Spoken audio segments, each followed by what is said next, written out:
ውድ ተከታዮቼ በመጀመሪያ ለሐሳቡ መነሻ ስለሆነኝ ይሄን ቪዲዮ 30 ሰከንድ በትዕግስት ተስሙትና እንዳጠቃላይ ቪዲዮውን እስከ መጨረሻ ድረስ ሰምታችሁ እርግጠኛ ሆኜ የምነግራችሁ በጣም ትደሰታላችሁ።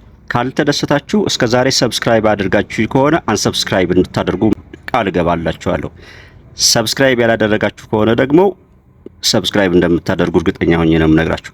አሁን 30 ሰከንድ እችን ቪዲዮ እንስማትና ወደ ሐሳቡ ገባለሁ። ማትስ እኮ ደህና ተማሪ ነበርኩኝ። በእውነት 8 እንቁላል ቢኖርህ 2ቱን ለግርምዬ ብትሰጠው ጎበዝ ተማሪ ነበርኩኝ። በኋላ ምን አመጡ? ፊደልና ቁጥር መቀላቀል 2xy ምናምን ሲሉ እኔም ተቀላቀለብኝ። እኛም አለን እስካሁን እነ ኮሳይን እነ ታንቴታን ምናምን የፈለግን ሰዎች ምን ላይ አፕላይ እንደሚደረጉ እስካሁን ግራ ገብቶናል። ለማንኛውም እሺ ይህን ይመስላል። አሁን በመጀመሪያ ሳይን፣ ኮሳይን እና ታን ያላቸውን ጥቅም ለማየት አንግል ሜጀር ማድረግን በምን አንግሎችን ሜጀር እንደምናደርግና በምን መሳሪያ እንደምንለካ ወይንም እንዴት እንደምንለካ ላሳይና ከዚያም ያላቸውን ጥቅም ለዛሬ 3 ጥቅሞችን አንዱ ተራራን ወይንም ህንፃን መለካት የምንችለው ሳይን፣ ኮሳይን፣ ታንጀንትን ስናውቅ ነው። ሌላ የሙዚቃ መሳሪያዎች ሳይንን አፕላይ አድርገውና የድምጽ ፍሰት ሳይንን አፕላይ አድርገው ነው የሚሸራሸሩት።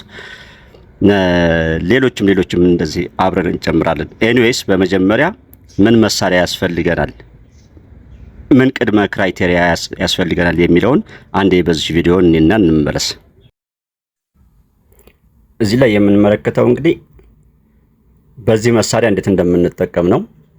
ቴዎዶላይት ተጠቅመን አንግሏን ሜጀር የምናደርግበት መንገድን ነው የሚያሳየን። ከአለንበት ቦታ ወደ ጫፍ ወደ ህንጻው በመመልከት በዚህ በቴዎዶላይት ያለውን የአንግል መጠን ማየት ነው። እዚህ ጋር እንደምታዩት ሌተስት መሳሪያ ነው እንግዲህ እንደምታዩት አንግሉን ይለካልናል። ሌላው እዚህ ላይ የምትመለከቱ ደግሞ ባለን ነገር ክሊኖሜትር ትባላለች። ይቻት እንደምትመለከቷት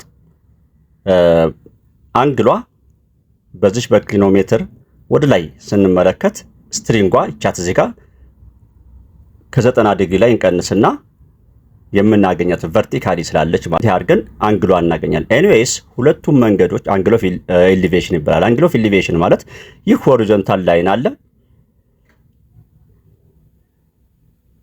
ከሱ ወደ ላይ ያለው አንግል ኦፍ ኤሊቬሽን ይባላል።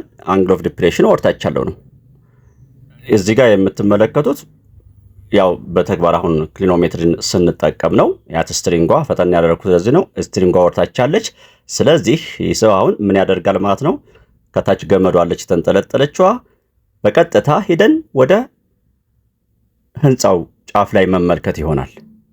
እስኪ እንመልከት እንዴት ያውና ቀና ስለሚያንጸባርቅ ትንሽ ቀና ማድረግ ምን ያክል ዲግሪ ቀና እንዳለች ስትሪንጓ አንግሉ ላይ ፕሮትራክተር ታውቆታል። እንግዲህ ቪዲዮ እንዳያችሁት እነዚህን ቁሳቁሶች በመጠቀም አፕላይ ማድረግ እንችላለን። ወደ ህንጻ ልኬቱ ከመሄዴ በፊት ሌሎች ቅድም ያልኳችሁን የሙዚቃ ድምጽን ሞገድ ወይም ደግሞ ሳይን ዌቭ የሚባለውን ዌቭ እኔ ሙዚቃ እውቀቱ ብዙ ስለሌለኝ እንጂ የሙዚቃ ተማሪዎች ብዙ ሊያብራሩበት ይችላሉ። ይሄንን ሐሳብ ለዚህ ጥቅም ይውላል። ጌሞች ላይ በሞባይል ላይ የምታገኟቸው ወይም ፕሌይስቴሽን ላይ የምታገኟቸው አንግልን ለመታጠፍ እና ለመዞር እና የመሳሰሉትን እና የካሜራ እንቅስቃሴን ሳይን ፕሪንሲፕልን ይከተላል። ሌላ ጂፒኤስ We often describe locations using reference points like beside the grocery store or opposite the park. But these can be vague. A better way? Use a fixed point like this flag. Say you're 10 meters from this flag. Is this enough to locate you? No. በመቀጠል ወደ ዋናው እቅዳችን ወይም በክፍል ውስጥ ስለምንማረው ይህ የምትመለከቱት ህንጻ ነው። እንግዲህ እዚህ ጋር ከግራውንድ በታች ያለ ነው። ይሄ መሬት ውስጥ ያለው ማለት ነው። ከታች ያለው አሁን የህንጻው ርዝማኔ ከዚህ ጀምሮ እስከዚህ ድረስ ቢሆን ያን ቴዶላይት የያዘ ሰው እዚህ ጋር ይቆምና እዚህ ጋር ሆኖ ወደዚህችን አንግል እችን ህንጻ ጫፏን በሚያይበት ጊዜ እዚህ ጋር ያለችዋን አንግል አሁን አንድ ነገር ተረዱልኝ። ይሄው እዚህ ጋር ሆሪዞን ላይን የሚባል ነገር አለ። ሰውየው ሳይሆን በመሳሪያው ቴዶላይት አናቷ ላይ ያለው ርዝማኔ የሱ ርዝማኔ 1 ሜትር ቢሆን ቴዶላይት ህንጻውን እንግዲህ 1 ሜትር ያክል ከፍ ብለን ነው እየለካ ነው ያለው ነው። በኋላ ያችን 1 ሜትር እንጨምራታለን። እችን ታሳቢ አድርጉልኝ። እቻት እዚህ 1 ሜትር አለች እና እዚህ ጋር ሆሪዞን ላይ ነው ወይንም ደግሞ ሆሪዞንታል ላይን አለች። ከዚህ በታች ያለውን አለፍ ነው እሱን ፕላስ እናደርጋለን አልኳችሁ። እዚህ ሆኖ ይህ መሳሪያ ወደዚህ ሲመለከት 60 ዲግሪ ሜጀር ቢያደርግ እንበል 60 ዲግሪ ቢለካ በቃ ጨረሰ ማለት። አሁን የፈለግነው ነገር የዚህ የህንጻ ተራራን በሉት የዚህ ተራራ እርዝማኔ ነው። ከዚህ እስከዚህ ያለውን እርዝማኔ ደግሞ በሜትር መለካት የቆምንበት ቴዶላይቱ የተተከለበት ቦታ መለካት እንችላለን። የራሱ ቴዶላይት ካለን ደግሞ በሱ ከሆነ የተጠቀምን ያለነው ቴዶላይትን መጠቀም እንችላለን። ካለን ያልኳትን ቃል የተናገርኩት ለምንድን ነው? እሱ ከሌለም በፕሮትራክተሯ ባያቸዋት ወይም ክሊሮሜትር በምትባለው በሷ ስለምንጠቀም እሷን የምንጠቀም ከሆነ እዚችን እርዝማኔ እንለካለን ለማለት ፈልጌ ነው። ኤኒዌይስ 30 ሜትር ሆነ እንበል ወደዚህ 30 ሜትር አንግሉ ደግሞ 60 ሜትር ሶ ታንቴታዎች እዚህ ቋልቱ ይሄንን እንኳን ማስላት አያስፈልገኝም ነበር። አሁን እናንተ ማስላቱን ትችላላችሁ። የእናንተ ጥያቄ ምንድነው?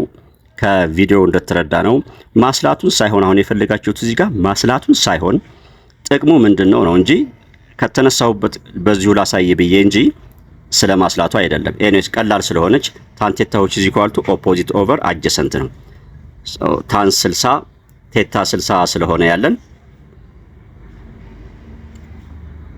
ጎላላ አድርገው እሺ 60 ስለ ቴታ ስላለን ታን 60 ኤች ኦቨር ኦፖዚት ማለት ነው አጀሰንት 30 ሆሪዞን እርዝማኔ ሲደመር አንድ በኋላ እና ታን 60 ሩት 3 ነው ባይ ክሮስ ፕሮዳክት ኤች which is equal to ምን ይሆናል 30 ታይምስ ሩት 3 30 ታይምስ ሩት 3 ፕላስ ዋት ፕላስ 1 1 ሜትር ከሆነ 1 ሜትር ከሆነ እሱን እንግዲህ እናንተ ሜጀር ማድረግ ይኖርባችኋል። ምን ያክል ቴዶላይቱን ከፍ ብላችሁ እንደተከላችሁት ቁመቱ እኔ 1 ሜትር እንበልና እናም 53 ሜትር መጣ። መጨረሻ ማሳረጊያችን እንግዲህ 53 ሜትር እርዝማኔ ያለው ህንጻ አለን ብለን እንወስናለን። ተራራንም በዚህ መሰረት እነ ኪሊማንጃሮ ሲለኩ ሜትር ከላይ ዘርግተው ወርታች አይደለም የለኩት።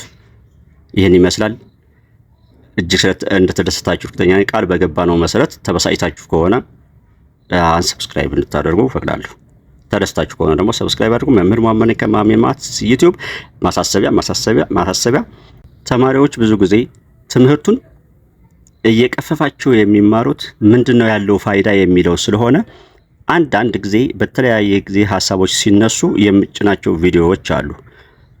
why we learn mathematics በሚለው ዩቲዩብ ፕሌሊስት ውስጥ አሉ። ለምሳሌ አንዱ ይሄ ነው። ሌሎችም የጫንኳቸው ስለሌሎች ስለ ፓራቦላ፣ ፓይታጎረስ እና የመሳሰሉት አሉ። ብታዩዋቸው ደስ ይለኛል። እናንተም ትደሰታላችሁ። መምህር መሐመድ ከማሜ ማትስ ዩቲዩብ ለዛሬ እዚህ ላይ ይበቃኛል። ቻው።